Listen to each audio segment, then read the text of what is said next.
بسم الله والحمد لله والصلاة والسلام على رسول الله وعلى آله وصحبه ومن والاه ثم أما بعد. We started 2 months ago, once a month, the stories of the prophets, and we have finished the story of Prophet Adam and started with the story of Prophet Nuh alayhi salam. And in the middle we mentioned two very short stories of Prophet Idris and Prophet Sheeth, because the information available about them in the authentic sources is very limited. So Prophet Nuh was the first messenger sent by Allah to the people of the earth. And when we say the first messenger, it means the first person to carry a message from Allah to people who are disbelievers. There were prophets before him, and this is the difference between prophet and messenger. A prophet would be given a message by Allah, but he would not be asked to go and deliver it to a nation of a majority disbelievers. And a messenger will be given a message equally, but the difference is in delivering the message. So Nuh was the first prophet who was asked by Allah to deliver a message, because shirk started before Nuh and didn't start at the time of previous prophets. We mentioned how the shirk started, how the shaitan was successful at the end in dragging people into the trap of shirk, and how Nuh approached his people. What was the first message of Nuh and of any other messenger who came after Nuh? The first message, after telling them that he is a prophet from Allah, is that worship Allah, you have no deity besides him. I'm a clear warner to you. So the oneness of Allah subhanahu wa ta'ala, which is the Tawheed Tawheed of Allah subhanahu wa ta'ala, and worshipping Allah subhanahu wa ta'ala, which is a kind of Tawheed known as Tawheed al-Uluhiyya or Tawheed of worship. We also highlighted the various ways used by Prophet Nuh alayhi salam. In terms of the approach and methodology, he spoke to them individually and in groups. He spoke to them at the daytime, at the night time, at every time. And in the term of the approach, he would use both the carrot and the stick. He would remind them about Allah subhanahu wa ta'ala, the favors of Allah upon them, what would happen to them if they seek forgiveness from Allah subhanahu wa ta'ala, what would happen to them if they persist in their disbelief. And in this way, he used all the different means that Allah has given him. And we learn from that we should exert or make the effort to spread our da'wah to people using all the available means. Prophet Nuh did not have internet, didn't have computer, didn't have CDs. Perhaps there were no books at his time, so these were not means available to him. So we should employ all of these means. Did his people listen to him? Never. Neither he nor any other subsequent prophet was listened to from the beginning. And the opposition was fierce. We mentioned what happened through the story of Prophet Nuh, through the surah of Prophet Nuh. The story of Prophet Nuh is mentioned in different surahs in the Quran, but the longest narration was mentioned in Surah Hud.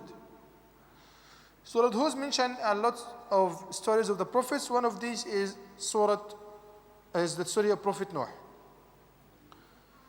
Let's go with the ayahs, and through the ayahs we will comment on them. وَلَقَدْ أَرْسَلْنَا نُوحًا إِلَىٰ قَوْمِهِ إِنِّي لَكُمْ نَذِيرٌ مُبِينٌ. And indeed we have sent Noah to his people that I am to you a clear or a plain warner. What is the message then? أَنْ أَعْبُدُوا اللَّهَ وَاتَّقُوهُ وَأَطِيعُوهُ. Worship Allah, fear him, and obey me. Worship Allah, do what Allah commanded you to do, the obligations. Fear him, stop doing the prohibitions. And obey me, obey Nuh, not because of a fame or pride that he wants to earn, but because obeying the messenger is obedience to Allah subhanahu wa ta'ala. مَنْ يُطِعِ الرَّسُولَ فَقَدْ أَطَاعَ اللَّهُ. Whoever obeys the messenger has obeyed Allah subhanahu wa ta'ala. And in another verse Allah says, وَمَا أَرْسَلْنَا مِن رَّسُولٍ إِلَّا لِيُطَاعَ بِإِذْنِ اللَّهِ. And we did not send a messenger except to be obeyed with the command of Allah subhanahu wa ta'ala. So obeying the messenger, not just to obey a person, but to obey the one who sent this messenger, because he is carrying the message of the Creator Allah subhanahu wa ta'ala. People, and always the first opposition will come from the people of authority. The people, the wealthy people who have economic and social interests, and they would feel that the message of that prophet represents a direct threat to their influence. These are known in Arabic as al-mala, the chief and the leaders, people who hold the authority. And al-mala exists in every community. There are some people who hold the influence and who are the wealthiest and who have the authority over people. So remember this word al-mala, this kind of people are the people who will always oppose in the beginning the message of all the messengers of Allah subhanahu wa ta'ala. So they started launching a counter propaganda against him. قال الملأ الذين كفروا من قومه. The chiefs and the leaders who disbelieved among his people said, ما نراك إلا بشرا مثلنا. We do not see you but a man like us. A man like us, they mean that you are not an angel, and this claim would be made to all the messengers that if Allah wants to guide us, why He would send someone who is similar to us? Why wouldn't Allah send an angel?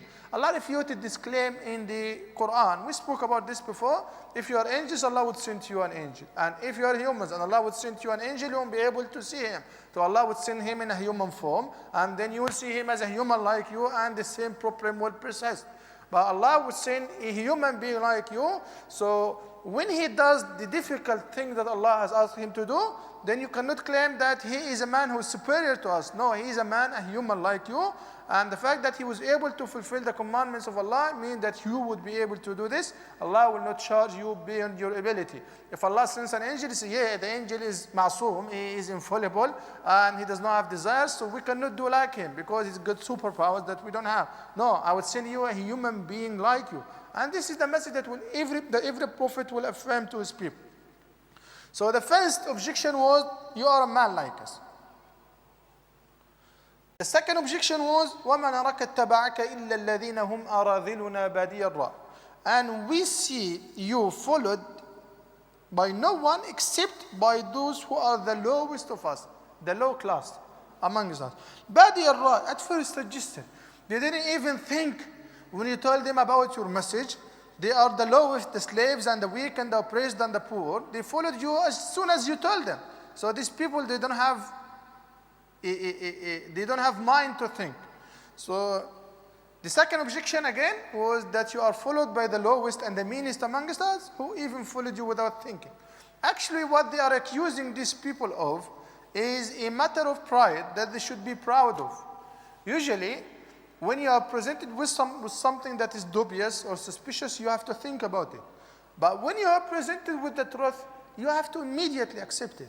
The Prophet ﷺ praised Abu Bakr for what? He said, there is no one to whom I have presented my da'wah unless he hesitated and thought for a while, with the exception of Abu Bakr.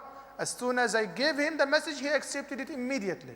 So why? Because when you are told about the truth, immediately follow it. Why to think? Why hesitate? So what they are reprimanding them for is actually a matter of praise for them. The third accusation, وَمَا نَرَى لَكُمْ عَلَيْنَا مِنْ فَضْلٍ بَلْ نَظُنُّكُمْ كَاذِبِينَ. And we don't see you, we didn't see in you over us any merit. That you are like us, or you are lower than us. So what kind of privilege or advantage that makes us listen to you? Indeed, we think you are liars. They cut it short, you are liars. Then the Prophet Nuh started responding to their claims. قال يا قوم أرأيتم إن كنت على بينة من ربي. Oh my people. He spoke to them gently. They accused him. The people accused Prophet Nuh, Prophet Ibrahim, Prophet Muhammad. You are a liar. You are a magician. You are foolish. They would accuse him with any possible. How come he is a magician, which needs great intellectual ability, and he is mad? They don't combine together. Anyhow, so he said, oh my people. So when he said to your son, oh my dear son, though he has done something wrong, then you are provoking his heart, his emotions, so that he would listen to you. There is a connection between me and you. You are my people, my own people. So listen to me. أرأيتم إن كنت على بينة من ربي. So when we address people, even if they are aggressive, even if they are bad, even if they are belying us, we should be kind to them, because this is the only way they will listen to us. أرأيتم إن كنت على بينة من ربي. Have you considered, if I should be up on a clear evidence from my Lord, I'm bringing you the evidence. وَأَتَانِي رَحْمَةً مِّنْ عِنْدِهِ. And he has given me mercy from him. He is saying that you have no favor, you have no privilege over us. That is a mercy. The prophethood is a gift from Allah subhanahu wa ta'ala. So all the prophets who were given the prophethood, not because they were great achievers as persons, no, but because they were selected by Allah, they would be great achievers. But many people were great achievers and they were not given the message or the prophethood by Allah subhanahu wa ta'ala. So the scholars say, "An-nubuwwatu atiyya." Prophethood is a gift from Allah subhanahu wa ta'ala. So the privilege that he has got is a gift from Allah, not because of something personal that he has held within himself or within his family. وَأَتَانِي رَحْمَةً مِّنْ عِنْدِهِ. And he has given me mercy from himself. فَعُمِّيَتْ عَلَيْكُمْ. But it has been made unapparent to you. So the advantage you are speaking about is hidden from you. This is a selection from Allah subhanahu wa ta'ala. أَنُلْزِمُكُمُوهَا وَأَنْتُمْ لَهَا كَارِهُونَ. Should we force it upon you while you are averse to it? We cannot compel you to believe. As Islam is known, لا إكراه في الدين. There is no compulsion in the religion. So he said, I have no way to compel you, just I'm arguing with you, presenting the evidence to you, and it's up to you to believe or not. I give you what will happen if you believe and what will happen if you don't believe in this dunya and in the akhirah. وَيَا قَوْمِ لَا أَسْأَلُكُمْ عَلَيْهِ مَالًا. And all my people, again he would repeat the word to just provoke the feelings of affection in their heart. I ask not of you for it any wealth. Why would I tell a lie against Allah? Consider, if there is any personal benefit that I could get, then you could think of me telling lies so to get a personal benefit. I'm not asking you for any reward or any material benefit from it. So there is no personal interest that will make me do so. In ajriya illa ala Allah. My reward is only from Allah. So if the most generous is giving me a reward, I won't look at whatever you offer me if you are going to offer anything. Because the greatest reward, so if the king gives you £1 billion, would you look at £5 given to you by a normal man? No, this is irrelevant. You have £1 billion. So Allah is giving me all that I wish for. So my reward is from Allah, is not from you. So don't think that I'm telling you this to get a personal profit or interest from you. And then he addressed the second point of, because they requested of him to, just a condition, not to believe, but to listen to him, that he should expel those who have believed with him, the weak and the oppressed, the meanest and the low class. Always, with any prophet, the first to believe will be the low and the meanest among the people. The meanest in the eyes of people, but these are the highest in the eyes of Allah subhanahu wa ta'ala. Abu Sufyan, he was traveling, and the king of Persia at that time, or the king of the Byzantines, called the Arabs at the time. He said, who is the closest of you to Muhammad? Abu Sufyan was the closest to the Prophet ﷺ among this group. He said, I am. He asked him several questions. One of these questions, who follow him? Who follow Muhammad? Abu Sufyan said, the weak and the oppressed and the slaves. Then Heracles, who was the Byzantine king, he said, these are the followers of the prophets and the messengers. So always, why? Because these people who under injustice and oppression, those people who suffer. So when they are presented with a message of justice, they are the first to believe in it. But the other people who have the influence and the money and who practice oppression against people, they would resist it. Why? Because of the personal benefits they get from oppression, and they feel that even if everybody is giving the justice that this prophet is calling for, they will lose their prestige and their wealth, etc. So they asked him to expel these people. So a few people believed with Prophet Nuh, and when he is making da'wah to the other people, they ask him to expel those who believe. There is no way. وَمَا أَنَا بِطَارِدِ الَّذِينَ آمَنُوا. And I'm not going to expel those who believed. إِنَّهُمْ مُلَاقُوا رَبِّهِمْ, they are going to meet with the Lord. So Allah is the one who can decide they are good or bad or not. It's not me. وَلَكِنِّي أَرَاكُمْ قَوْمًا تَجْهَلُونَ. What I see you are a people of behaving ignorantly. So you are asking me ignorant things. You are ignorant about Allah subhanahu wa ta'ala. You are asking me to expel those who believed. How come I expel those who believed? If you claim that they are bad, they are weak, they are evil, this is something to be decided by Allah, not by myself. Those who believe with me, I have to appreciate them. وَيَا قَوْمِ مَنْ يَنْصُرُونَ مِنَ اللَّهِ إِنْ طَرَدتُّهُمْ. Oh my people, who would protect me from Allah if I drove them away. If I expel these people, then Allah is going to punish me. Who will protect me from Allah subhanahu wa ta'ala? I fear Allah, I can do this. Then will you not be reminded, once you have thought about this, I cannot expel those who believe in Allah because Allah would punish me. وَلَا أَقُولُ لَكُمْ عِنْدِي خَزَائِنُ اللَّهِ. So they said to him, you are a human like us. So what privilege do you have over us? So people, when they speak about privilege, they speak, usually people appreciate and respect the wealthy people and those who have some sort of social fame. So he said to them, this is what you're expecting. When you speak about what favor or what privilege do you have over us, do you mean wealth, position, power, family lineage, etc. He said to them, and I don't claim, وَلَا أَقُولُ لَكُمْ عِنْدِي خَزَائِنُ اللَّهِ. I don't claim that I have the treasures of Allah with me. I'm a normal poor person. I don't have the treasures of Allah to be better than you. وَلَا أَعْلَمُ الْغَيْبِ. And I don't claim that I know the unseen. The unseen is only known to Allah subhanahu wa ta'ala. وَلَا أَقُولُ لَكُمْ إِنِّي مَلَكٌ. And I don't claim that I'm angel. Because again, you are a man like us, not an angel. And you have no privilege over us. You are not wealthy. You are not authoritative. So I'm a man like you. I don't hold the treasures of Allah. I don't know the unseen. And I don't claim that I'm an angel. وَلَا أَقُولُ لِلَّذِينَ تَزْدَرِي أَعْيُنُكُمْ. And I won't say to those whom your eyes disguise, to the believers who were with him, لَنْ يُؤْتِيَهُمُ اللَّهُ خَيْرًا. Allah will never grant them any good. I will never say this because their matter is with Allah subhanahu wa ta'ala. Allahu a'lamu bima fi anfusihim. Allah is most knowing of what is in their souls. What they have within their breasts is known only to Allah subhanahu wa ta'ala. We learn from that we should not judge people just because of some visible sign that we have. People's intentions are known only to Allah subhanahu wa ta'ala. And Prophet ﷺ says in one of the hadiths, I'm a human like you. People come to me asking for judgment, to judge between them. And maybe some of you are more eloquent than others. And I cannot know what is in their breasts unless Allah tells me about this. So if I judge in your favor while you don't deserve this, then it is a piece of fire that I'm cutting for you. Don't take it. So the scholars say we deal with people according to what is apparent of them. What is in their hearts is left to Allah subhanahu wa ta'ala. If you know that someone is a hypocrite, and you know 100% this is personal feeling, but you have no material evidence, then you cannot judge him as a hypocrite. If you are a judge, and a case is presented to you, you are not allowed to give judgment based on your own knowledge and based on what you think that such person has in his heart.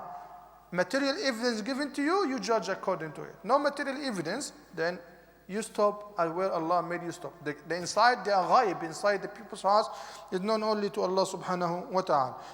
Allahu a'lamu bima fi anfusihim. Allah is most knowing of what is within their souls. Indeed, I would then be among the wrongdoers if I expel them. Nuh kept doing this for how many years? 950 years. How many people were doing this with Nuh? Only him. One person. Against a huge community. He kept doing this night and day, in public and in private.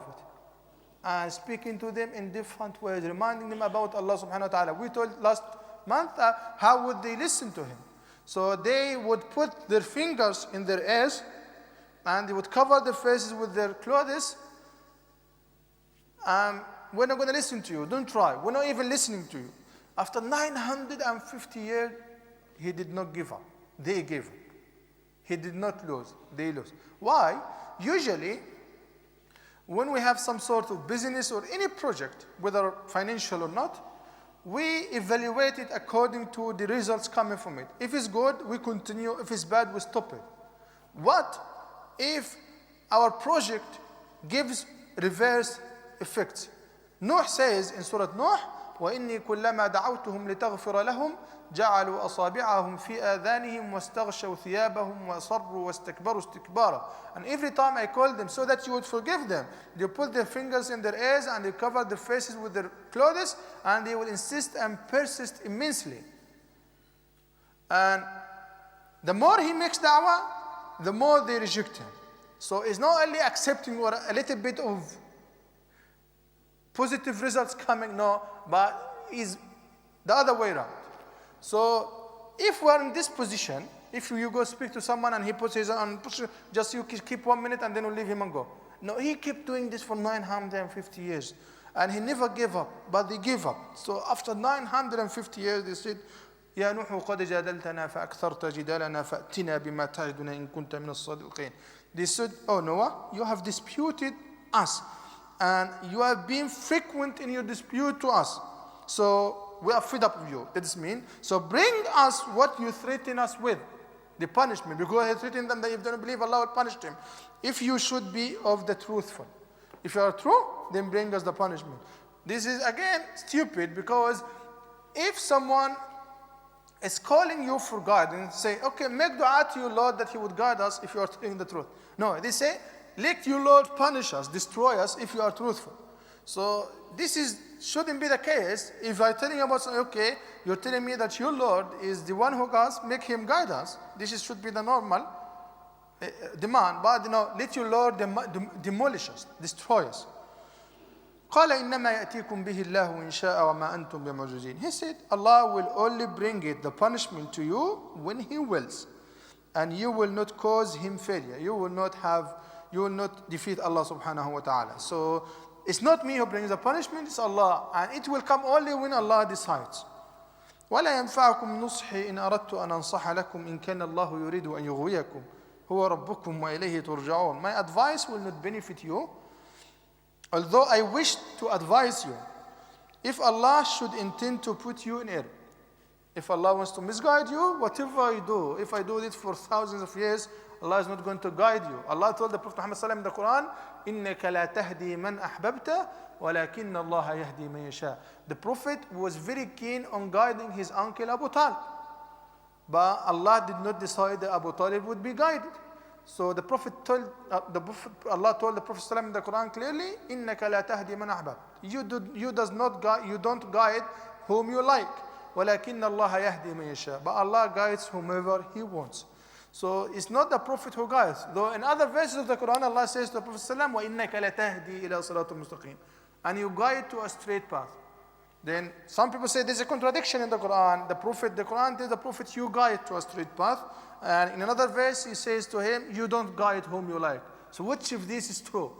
This is, if we know the kinds of guidance, we will know that there is no contradiction. Guidance is of two kinds. Guidance of instruction. When I guide you to the way I take you, like go this way, take left, right, you will find the toilet. So I guided you to the toilet. Whether you go or not, is your matter. So this is the guidance of instruction. I instruct you about the way of guidance. And this is what the Prophet does. وَإِنَّكَ لَتَهْدِي إِلَى صِرَاطٍ. You guide to a straight path. You instruct people to the straight path.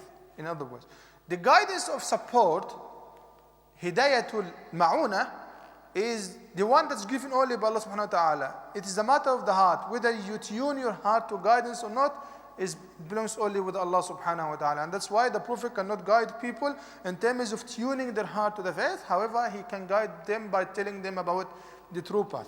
So Prophet Nuh here says, my advice will not benefit you if Allah wishes to mislead you. هو ربكم وإليه ترجعون. Indeed, He is your Lord. Whether you like it, He is your Lord. وإليه ترجعون, and you shall be returned to Him. أم يقولون افتراه. They claim that he is telling a lie against Allah subhanahu wa ta'ala. As with all prophets who come after, the people who worship idols, they think that they are closer to Allah subhanahu wa ta'ala than their prophet. They say, you invent a lie against Allah subhanahu wa ta'ala. He said to them, if you say that he invented it, then say he invented a lie against Allah. If I have invented it, Nuh, then upon me is the consequence of my crime. If I'm telling you a lie, then the sin is mine, it's not yours. But if I'm telling you the truth, then you will be punished for not following it. Then follow it. Now, I'm innocent of what crimes you commit.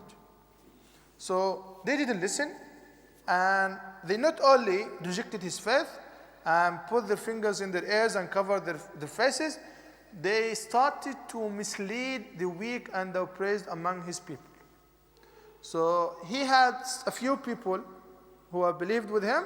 Scholars give different figures, but the maximum figure given is 80. 80 people after 950 years.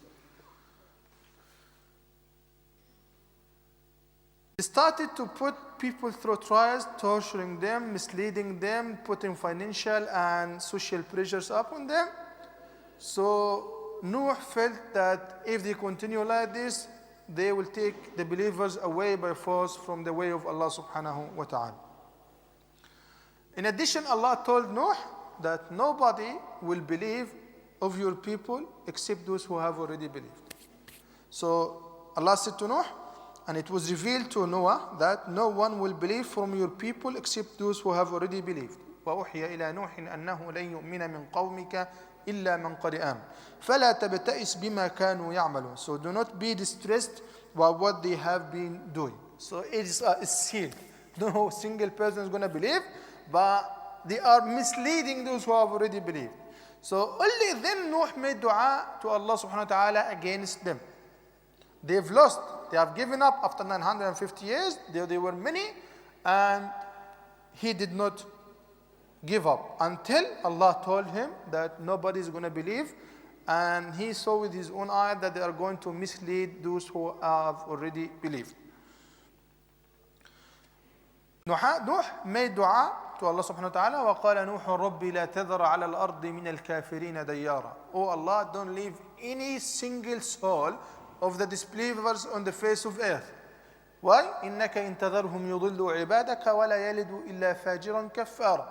If you leave them, they will mislead the believers who worship you, and they will not give birth except to a rebellious kafir, because Allah told him that nobody else will believe. So it means that even if they give birth to new children, they're not going to believe. And they are misleading the believers. So that Nuh started making dua that Allah would destroy his people. Why? Again, because they are not going to believe, they continue worshipping others, so they add more and more to the kufr of the people. And there is a high possibility that they're going to take away the believers who believed in Allah subhanahu wa ta'ala. Allah told Nuh to construct the ark, the ship. وَاصْنَعِ الْفُلْكَ بِأَعْيُنِنَا وَوَحْيِنَا. And construct the ship under our observation and our inspiration. Nuh does not know why he is constructing the ship, but this is the believer. You should submit to the will of Allah for whatever command He gives you, even though you don't know why Allah has asked you to do so. So construct the ship under. Nuh was a carpenter. So construct the ship with our observation and our inspiration, and don't address me concerning those who have wrong. Don't debate with me after this. So if your heart gets compassionate with them again, no way, it's sealed. Allah has decided the punishment, so don't argue with me regarding this. Indeed, they are to be drowned. Allah told him now that they are going to be drowned, so make a ship. وَيَصْنَعُ الْفُلْكَ وَكُلَّمَا مَرَّ عَلَيْهِ مَلَأٌ مِّن قَوْمِهِ. While he is constructing the ship, and whenever an assembly of the mala, the chiefs and the leaders among people of his people pass by him, he is making a ship. There is no ocean, there is no sea, there is no river, there is no water at all. How would the ship sail? So they start making fun of him. Allah says, and he constructs the ship, and whenever an assembly of the mala of his people passed by him, they ridiculed him. So they made fun of him, they mocked at him. He would reply to them, if you ridicule us, if you mock at us, then we will ridicule you just as you do to us. So just let's see who is going to win at the end. You want to mock us? Mock us. We will mock at you, but just wait to see the command of Allah subhanahu wa ta'ala. فَسَوْفَ تَعْلَمُونَ مَنْ يَأْتِيهِ عَذَابٌ يُخْزِي. Indeed, you are going to know who will get a punishment that will disgrace him. So you want to laugh? Laugh. Just wait and you will know who will get a punishment that will disgrace him. And upon him will descend the enduring punishment in the hereafter. وَيَحِلُّ عَلَيْهِ عَذَابٌ مُقِيمٌ. So you will know who is going to receive a punishment in this dunya, and in the akhirah will receive the painful torment. حتى إذا جاء أمرنا, so it was until when our command came and the oven overflowed. It said that Allah gave Noah a sign to take the believers with him and whom Allah has ordered him to take in the ship, and the sign would be when an oven, which is supposed to have fire in it, would gush forth with water. So this is the sign that the punishment is coming. Go with those whom Allah assigned, go on the ship. So until when our command, the command of Allah came and the oven overflowed. We said, Allah said to Noah, load upon the ship of each creature 2 mates and your family, except those about whom the word has preceded. So احمل فيها من كل زوجين اثنين. Carry in the ship of every creature 2 mates, 1 male and 1 female. Why? Because the flood would be so immense that no creature is going to be saved from it except those who are in the ship. So you have to construct the earth. After this, take a mate, a male and a female from every creature on the face of earth. وأهلك, and take your family, except those upon whom the word has preceded. The word here means the decree of Allah has preceded that they are going to be punished. وَمَنْ آمَنَ, and take the believers, those who have believed. وَمَا آمَنَ مَعَهُ إِلَّا قَلِيلٌ, and only a few believed in him. Again, a few, how many? From 7, the numbers, to 80. The maximum narrated is 80 people. So he's going to take his family, the believers, and a male and a female of each creature, so that when the water will not leave anything without destruction. وَقَالَ ارْكَبُوا فِيهَا بِسْمِ اللَّهِ مَجْرِيهَا. He saw the oven overflowing. He took whom Allah has ordered him to take. And he said to them, ارْكَبُوا فِيهَا بِسْمِ اللَّهِ. Ride or embark therein in the ship in the name of Allah. Everything we do, we must do it in the name of Allah subhanahu wa ta'ala. The ship is going to sail. Allah describes the mountains the waves as huge as mountains. So even the biggest aircraft carrier, the Titanic, was not able to withstand these waves. Noah was making the ship with some tiles or some branches of wood and with some nails on some ropes. So if it goes through the river Nile, it will drown. So what do you think of that kind of waves which are as huge as mountains? So mountains 2,000 feet, 3,000 feet, 5,000 feet. Not the biggest ship ever made by humans were able to withstand it. But it's not the ship which is saving. It is the will of Allah subhanahu wa ta'ala. However, Allah could have saved Noah and the believers without a ship. This is a lesson for us to tell us that you have to do your own part. Don't go and ask or sleep in the bed. Oh, Allah send me the money. Oh, Allah save me from that. You have to go to the doctor. You have to seek medical help and then make dua to Allah subhanahu wa ta'ala. You have to go and work and then you get the rizq. The rizq is there, but you have to go and pick it up. So don't make tawakkul. You have to make tawakkul, trust on Allah. And the trust is when you go and do your own part and then you make dua to Allah subhanahu wa ta'ala. Musa, when he was going to be captured by Pharaoh and his people, Allah said to him, hit the sea with your stick, and the sea split into 2 parts, and it became dry and then crossed. Couldn't Allah have made the sea split without hitting? No, but there must be a human part in it. You won't get it for free. If the least you can do is to hit the sea with your stick, then do it. So here, Allah has asked Noah to construct the ship, and he did it, and they ride in it in the name of Allah. Because if without the help of Allah, without the name of Allah, the ship will never withstand these waves. مَجْرِيهَا وَمُرْسَاهَا. So he said, embark therein in the name of Allah, in its course and in its anchorage.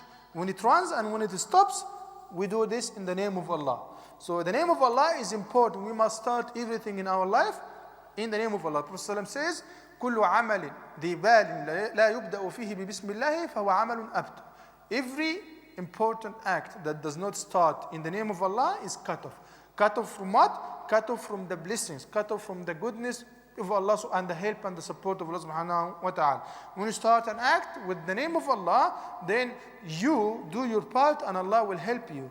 When you start an act without the name of Allah, Allah will leave you to the material reasons and Allah will not bless the result of your act, and Allah will not give you the reward of the akhirah. Could give you the reward of the dunya, which is the consequence of the result of your act, but you have no reward in the akhirah because you cut off the reward and limited it to this of dunya. So, Inna Rabbi laghafur rahim, indeed my Lord is forgiving and merciful. وَهِيَ تَجْرِي بِهِمْ, so how Allah described the scene now. Allah subhanahu wa ta'ala in another surah says that the heavens were bringing وَقِيلَ يَا أَرْضُ إِبْلَعِي مَاءَكِ. You know that is another surah. The water was gushing from the earth and from the heavens, from all the direction, and it was so immense that the water would rise so hugely in moments. So there is no way you can go to have a shelter, you can go to a plane or whatever. The water is accumulating and filling every part of the earth in a few minutes. So there is no way you can be safe. Allah described this وَهِيَ, the ship is running with them in tight waves as huge as mountains. So again, the tides are as huge as mountains, so the ship could never withstand these tides without the help and the support of Allah. But again, this is the human part that we have to do. And then Noah called to his son, who was part of them. His son was not a believer. He disbelieved. His own son disbelieved in him. And so his wife. So the ship was sailing and his son went to a very high mountain, thinking that, of course, there is no way the water can reach the top of the mountain, so I'm going to be safe. So his father, the heart of the father, he called, "Oh my son, please come and ride with us." It means you ride with us, then you'll be a believer. وَلَا تَكُمْ مَعَ الْكَافِرِينَ, and do not be with the kafirun, with the disbelievers. So the son was arrogant. He said, سَآوِي إِلَى جَبَلٍ يَعْصِمُنِي مِنَ الْمَاءِ, I will take refuge on a mountain to protect me from the water. So I don't have to believe to ride with you. I'll go to a mountain, I'll be saved. Noah said to him, there is no protector today from the decree of Allah. There is no way you could be saved with a mountain, or if you go to the heavens, you are going to die, except for whom He gives mercy. Only those who are going to be saved are those whom Allah has showered His mercy upon. And the waves came between them, and he was among the drowned. So the waves separated between Noah and his son. Imagine this difficult situation. Your son is drowning in front of your eyes, and you cannot do anything to him. But this is the disbelief and the arrogance of the disbelievers. But a believer is told not to have sorrow in the disbelievers, even if they are their own family, when they are destroyed by Allah subhanahu wa ta'ala. Because the thin line between Iman and Kufr is what makes your relationship with Allah subhanahu wa ta'ala. And this is a lesson that Allah is going to teach Noah. وَقِيلَ يَا أَرْضُ بِلَعِي مَاءَكِ, and it was said to the earth, swallow your water. وَيَا سَمَاءُ أَقْلِعِي, and O sky withhold your rain. And the water subsided. And the matter was accomplished. The destruction was accomplished. And the ship came to rest on the mountain of Judi. So the ship anchored or rested on the mountain known as Al-Judi, and it is said is nowadays Kurdistan. And it was set away with the wrongdoing people. Allah said, بُعْدًا لِلْقَوْمِ الْكَافِرِينَ, so away with the wrongdoing people. So when they are destroyed, there is no sorrow or grief upon them. Go to the hell even. This is the end of the people of Noah who denied the message of Allah subhanahu wa ta'ala and who disbelieved in Noah and in Allah subhanahu wa ta'ala. However, Noah is still worried about his son. Allah promised Noah that He is going to save him and his family. So the promise is clear from Allah, I'm going to save you and your family. So Noah, look how the Prophet made the dua in a polite way to Allah subhanahu wa ta'ala. وقال نوح ربي ونادى نوح ربه فقال ربي ابني من أهلي. Noah called upon his Lord when the ship was going. Oh my Lord, my son is one of my family. وَإِنَّ وَعْدَكَ الْحَقِّ. He didn't say to him, you promised me that you're going to save my family. He knows that Allah knows this. He said to Allah, indeed, your promise is the truth. So I have no doubt in your promise, but I think that my son is one of your family, and you promise that you will save my family. وَأَنْتَ أَحْكَمُ الْحَاكِمِينَ. And indeed, you are the most judge of the judges. So in other way, if we want to paraphrase it, you promised me to save my family, and my son is one of my family, so why wasn't he saved? But he said it in a polite manner to Allah subhanahu wa ta'ala, Rabbi, oh my Lord, my son is one of my family, and I do believe that your promise is the truth, and indeed you are the wisest and the most just of the judges. Then Allah taught Nuh a lesson. In Islam, there will be some words which will be used in particular sense, and Allah would assign them another meaning. For example, prayer. We know the prayer when we come here and do namaz in Urdu.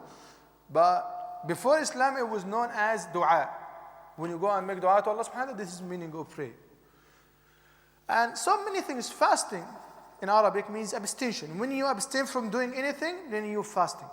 But the ma'na istilahi, or the technical meaning, is when you stop eating and drinking and sexual relations with the wife from the dawn until the sunset. This is the technical meaning. But the general word before Islam comes was to abstain from doing anything. So in this way, Nuh understood the word family means the blood relatives. And his son is a blood relative to him. But this was not what Allah intended with your family. Allah told him, give him a lesson. قَالَ يَا نُوحُ إِنَّهُ لَيْسَ مِنْ أَهْلِكَ. Yes, the promise of Allah is true, but hold on, Nuh, I promise you to save your family. But this is not one of your family. إِنَّهُ عَمَلٌ غَيْرُ صَالِحٍ. He is a wrong-doing action. Allah described the man. The man is a doer of a wrong action. No, Allah described him as an action himself, because all of his deeds were bad. So he is a man who did wrong. And the greatest wrong is to disbelieve in Allah subhanahu wa ta'ala. So he said, oh Noah, indeed he is not one of your family. Indeed he is one whose work was other than the righteous. So ask me not for that about which you have no knowledge. فَلَا تَسْأَلْنِي مَا لَيْسَ لَكَ بِهِ. Don't ask me about things that you have no knowledge about. Noah does not have the knowledge that if your own blood relative or your own blood son is committed kufr in Allah, he is no longer one of your family. Because the family as defined by Allah is the family of the believers. A disbeliever is not, though in the legal work and in the legal papers he is your son, yes, but in the sight of Allah, when it comes to those who are saved and those who are not, those who will go to the Jannah and those who, there is no, the blood relation will not give benefit to anybody, only the good deeds. So as long as he is a bad deed, then he is not one of your family. So Allah taught Nuh that, listen, oh Nuh, he is not one of your family. He is not a righteous deed. So do not ask me concerning things of which you have no knowledge. إِنِّي أَعِظُكَ أَن تَكُونَ مِنَ الْجَاهِلِينَ. Indeed, I advise you that you would be among the ignorant if you ask me things like this. Look, when Adam committed the sin, he immediately repented. Noah here, though this is not a sin actually, because he understood it in a way, and Allah meant something else. So Allah clarified it, but he felt that he was not polite enough with Allah subhanahu wa ta'ala to ask this question. He immediately repented to Allah subhanahu wa ta'ala. قَالَ رَبِّ إِنِّي أَعُوذُ بِكَ أَنْ أَسْأَلَكَ مَا لَيْسَ لِي بِهِ عِلْمٍ.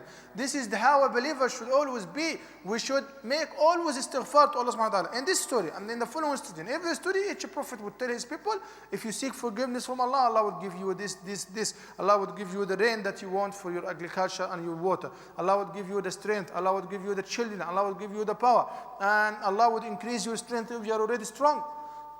Tells us that we are not doing enough istighfar to Allah subhanahu wa ta'ala. So this is not a sin. This is just a matter of misunderstanding from Nuh. So he immediately sought forgiveness from Allah subhanahu wa ta'ala, saying, Rabbi, oh my Lord, I seek refuge in you from asking that of which I have no knowledge about. So he sought refuge and forgiveness from Allah subhanahu wa ta'ala. And unless you forgive me and shower your mercy upon me, I will be among the losers. See how polite and how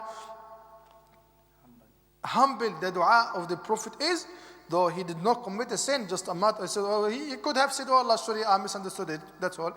But he said, no, oh Allah, you are my Lord, and I seek refuge in you from asking things that I have no knowledge about. And if you do not forgive me and shower your mercy upon me, I will indeed be among the losers. So Nuh got the lesson, and he did not argue or negotiate. We today negotiate with people. We know that we are wrong, but because we feel shy to acknowledge our mistake, we keep arguing in the wrong. No, to make a mistake is not the end of the world, and it's not the thing, but it's not the bad thing. The bad thing, of course, we should not make mistake. But if it has already been committed, the next step is to acknowledge your mistake and to seek forgiveness from it. It's not to continue arguing and continue fighting to prove that you have not done that wrong or to save the water of your face, as they say. قيل يا نوح اهبط بسلام منا وبركات عليك وعلى ممن معك وأمم سنمتعهم ثم يمسهم منا عذاب أليم. In this ayah, Allah tells Nuh that disembark, go off the ship in security from us, from Allah, and blessings upon you and upon nations descending from those with you. These are the only people, not only believers, but the only people on the face of earth now. Everybody has drowned. That other nations of them. So these people are going to give birth to children. The same way as Adam started the humanity, they're going to start the humanity again.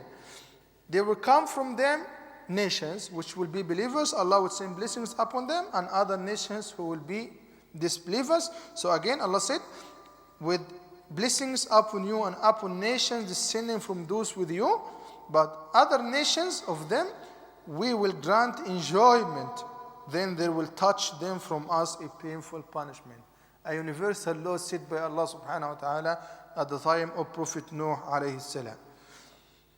These ayahs which we have commented on from Surah Nuh are starting from ayah 25 until ayah 48. Ayah 49, Allah says to Nuh, to the Prophet ﷺ, تِلْكَ مِنْ أَنْبَاءِ الْغَيْبِ نُوحِيهَا إِلَيْكَ. This is from the news of the unseen. I spoke about the unseen here. نُوحِيهَا إِلَيْكَ. We revealed them to you. Unseen includes what happened in the past. Muhammad was not there. So Allah said to Prophet ﷺ, that is from the news of the unseen, which we revealed to you, O Muhammad. Neither you nor your people knew about it before. So what? This is the whole matter about the story of Prophet Nuh. فَاصْبِرْ. Be patient. إِنَّ الْعَاقِبَةَ لِلْمُتَّقِينَ. Indeed, the end result, the best outcome is for the righteous. So this is the main lesson from the story of Prophet Nuh. He kept 950 years. And he did not win except after 950 years. And he went through all the difficulties that we explained. And Nuh did win. But after how long? 950 years. Yes? Just, I'll finish and then you ask your question. This is the main lesson, that we need to have patience. The way to Allah subhanahu wa ta'ala is quite long. And it's quite difficult. And the food that will make us able to continue to Allah subhanahu wa ta'ala is the sabr.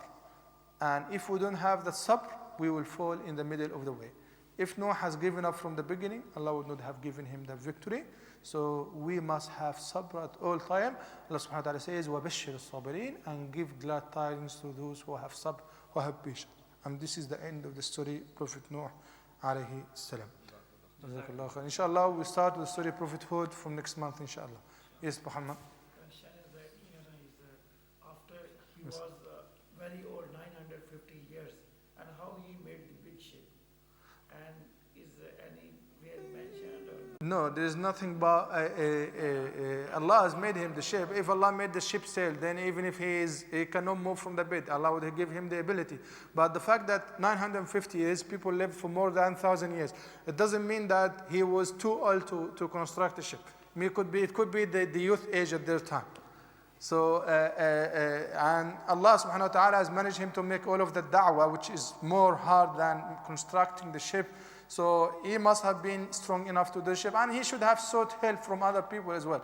The Quran does not mention these tiny details because they are of no real benefit to the main theme of the story. Summary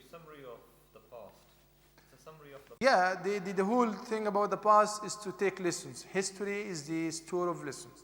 And there is no history better than the history of the prophets of Allah subhanahu wa ta'ala. Okay, jazakum Allah khairan. Assalamu alaikum wa rahmatullah. See you next week.